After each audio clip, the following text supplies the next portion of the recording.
Hello all, welcome back to ఫ్రంట్లో Vita నట్షల్స్. నాకు mind దొబ్బి రీసెంట్గా సిద్ధార్థ రాయ్ మూవీ చూశాను. మూవీ చూశాక నాకు ఇంకా మైండ్ దొబ్బింది. అసలు వాడి క్యారెక్టర్ ఏమనుకుని రాశారా? వీడు సైకోనా, శాడిస్టా, తెలివినోడా, ఎర్రోడా, అసలు ఏమనుకున్నారా మీరు? చూసి నాకైతే ఏమీ అర్థం కాలేదు. ఇంకా వీడి క్యారెక్టర్ గురించి డిస్కస్ చేసుకుందాం. ఈరోజు విచ్చలవిడిగా రోస్టింగ్ చేసేద్దాం. నచ్చలేదు, ఏమీ లేదు. ఈ మూవీ తీసిన వాళ్ళు ఏమనుకుని తీశారో అర్థం కావట్లేదు. అర్జున్ రెడ్డి హిట్ అయింది కదా, మనం కూడా బోల్డ్ కంటెంట్ ఇద్దాం, హిట్ అయిపోతుంది అనుకున్నారేమో. మధ్యలో కొంచెం కంటెంట్ ఇరికిచ్చారు.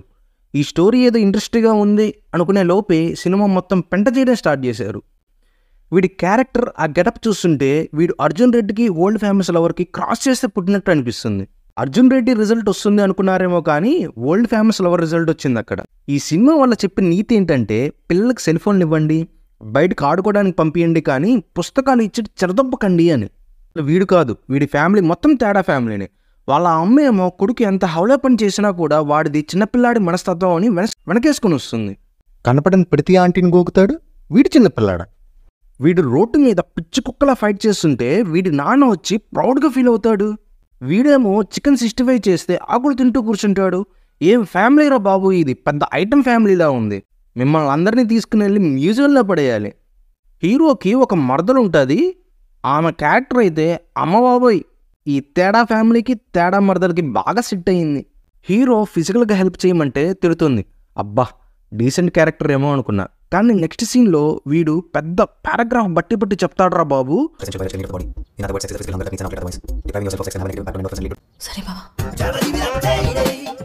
ఓడియమ్మ, ఇప్పుడే కదా అక్క నేను డీసెంట్ క్యారెక్టర్ అనుకున్నా.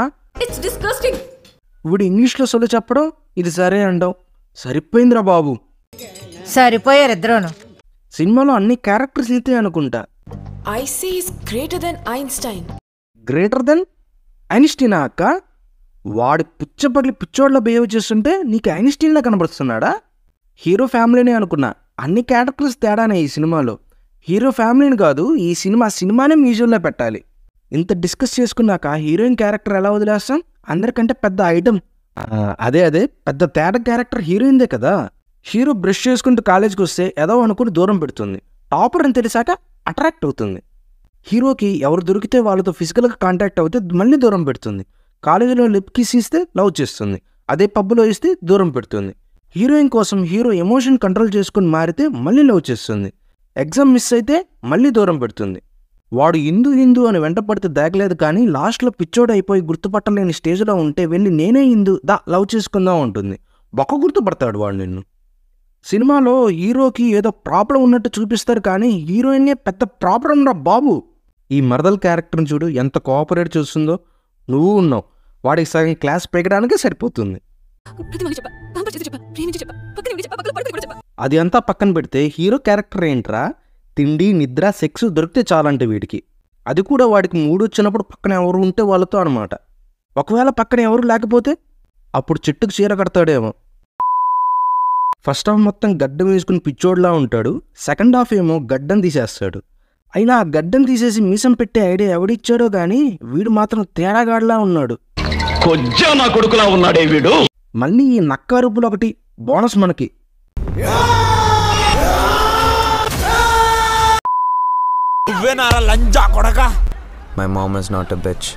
ఒరే అదేం డైలాగ్రా? ఈ సినిమా డైరెక్టర్ వీడు కొట్టి సినిమా తీయలేదు, బూము ప్రెసెంట్ మెడల్ కలిపి కొట్టి సినిమా తీశాడు. హీరో నిద్ర వస్తే ఫుట్పాత్ మీద పడుకుంటాడు. సల్మాన్ ఖాన్కి కాల్ చేయండిరా, దరిద్రం వదిలిపోతుంది. హీరో క్యారెక్టర్ ఏంటంటే ఫస్ట్ హాఫ్ మొత్తం ఎమోషన్ లేకుండా లాజిక్ అంటాడు, సెకండ్ హాఫ్లో ఏమో లాజిక్ లేకుండా ఎమోషన్ అంటాడు. ఈ సినిమాలో మాత్రం లాజిక్ ఉండదు, ఎమోషను ఉండదు. కంప్యూటర్ ల్యాబ్లో సౌండ్ వస్తే ల్యాబ్ స్టార్ట్ అయినట్టు. అక్క, నీ ఐక్యూకి దండం పెట్టచ్చు. తాత చనిపోతే ఇంట్లో అందరూ ఏడుస్తుంటే ఈ పిల్లనిబ్బా మాత్రం సైకాలజీ కొటేషన్లు చెప్తాడు. ఎందుకంత ఓవర్ యాక్షన్ చేస్తున్నావు? ప్రపంచంలో మంచి ఫస్ట్ టైం చనిపోయాడా, లేదంటే మీ నాన్న భూమి కాలం బతకాలనుకున్నావా? అప్పుడే పట్టుకుని పెర్ర మీద 2 పేకాల్సింది, సెట్ అయ్యేవాడు. గాలికి వదిలేశారు, అందుకే పెద్ద గడ్డి తింటున్నాడు. ఒకసారి గొంతు దాటితే బిర్యానీ అయినా గడ్డి అయినా ఒకటే. అదే బెస్ట్ నీకు. తిండి బొక్కరా నీకు. చికెన్ 65 వద్దు, గడ్డి కావాలి. మరదలొద్దు, ఈ శాడిస్ట్ హీరోయినే కావాలి వీడికి. అందుకే రా క్లైమాక్స్లో ప్రేమిస్తే సినిమాలో హీరోలా అయిపోయావు. వీడి కోసం వీడి బాబు కాలేజ్ కట్టిస్తే వీడి కాలేజీ వెళ్ళి చేసే పని ఆయాతో అఫైర్ పెట్టుకోవడం. హీరో లాజిక్ అని బాగానే ఉండేవాడు, కానీ ఏదో కాలేజ్ కాంపిటీషన్లో హీరోని ఓడించి హీరోయిన్ గెలిచి ఎమోషన్ అని చెప్పి క్లాస్ పీకేసరికి హీరో పిచ్చోడైపోతాడు. అప్పటి వరకు కూడా బాగానే ఉంటాడు. ఎప్పుడైతే వీడు కొడతాడో అప్పుడు ఇంక గడ్డం తీసేసి రామం కాస్త రెమో అవుతాడు. హీరోయిన్కి ప్రపోజ్ చేస్తాడు.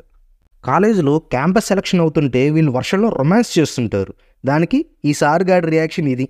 The best campus selections I have ever seen in my life. Campus selections అంటే ఇవే.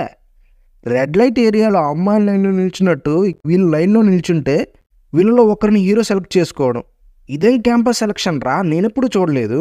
హీరోగాడు పిచ్చి నా కొడుకు అనే విషయం హీరోయిన్ తెలియడానికి ఎక్కువ టైం ఏం పట్టలేదు. వీడి పిచ్చిని కంట్రోల్ చేయడానికి మెడిటేషన్ కూడా నేర్పిస్తుంది. కానీ వీడి పిచ్చి నా కొడుకు కాబట్టి నెక్స్ట్ సీన్లోనే రౌడీగాలతో గొడవ పడతాడు.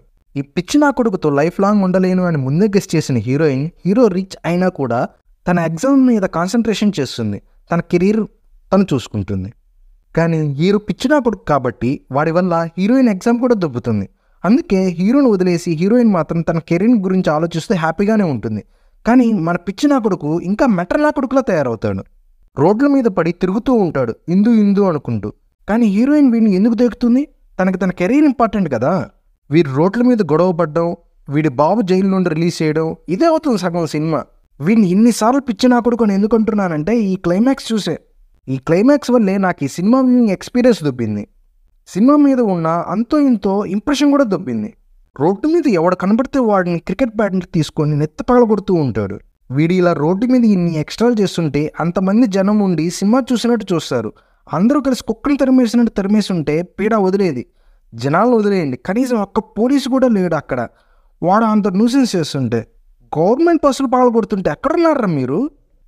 ట్రాఫిక్ సిగ్నల్ దగ్గర కనీసం ట్రాఫిక్ పోలీస్ కూడా ఉండడు. నాకేమో ప్రతిసారి హెల్మెట్ లేకపోతే చలానా వేస్తారు, కానీ వీడు అక్కడ ట్రాఫిక్లో అంత న్యూసెన్స్ చేస్తుంటే ఎవడూ పట్టించుకోడు. హిందూ అంట, బొక్కలో హిందూ. అమ్మ నాన్న వచ్చినా కూడా వాళ్ళని నెట్టేసి హిందూ అని ఏడుస్తాడు. నీకు అర్థం కావట్లేదురా, తనకి నీ బొక్కలో ఎమోషన్స్ కంటే కెరీరే ఎక్కువ. జరగాల్సిందంతా జరిగిపోయాక మెల్లగా ఎంట్రీ ఇస్తుంది హీరోయిన్.